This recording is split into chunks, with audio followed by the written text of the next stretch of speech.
at the Dr. Richard Barnett Foundation Luncheon today. I'm here with not only his teammate, but a New York legend, Southern Illinois Saluki. Greatest Knick of all time. Greatest Knick of all time. And the greatest dressing NBA player of all time, Clyde, Mr. Walt Frazier. Mr. Walt Frazier, pleasure meeting you. You're here supporting your teammate, and one of the things that has been very important, you have your foundation, and he has his foundation, but you all were Knicks, and you've been in the community since you came here, and 1967. And you've made an impact not only on the court and the garden, as we know, but in the community with the youth and through foundation and education.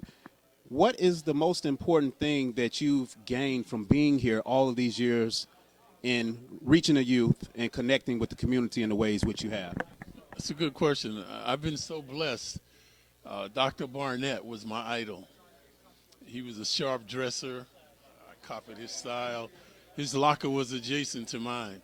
So maybe he's 8 years older than me. So when I'm 22, he's 29 or 30.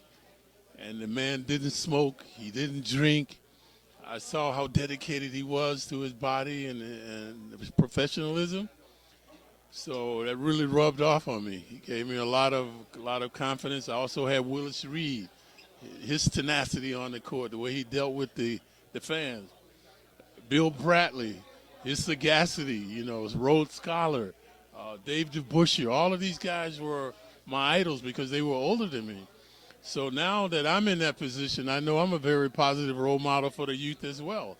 So I talk to them about education, being a good person, don't use drugs. You can be whatever you want to be if you apply yourself.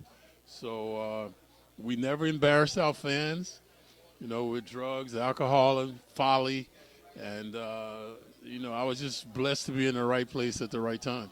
Definitely. And another thing that I think is so amazing with Madison Square Garden still being pretty much, well, it is the only arena that's still around from when you all played, and housing all of the history that it houses, and you all are still there on the sidelines supporting the current Knicks team.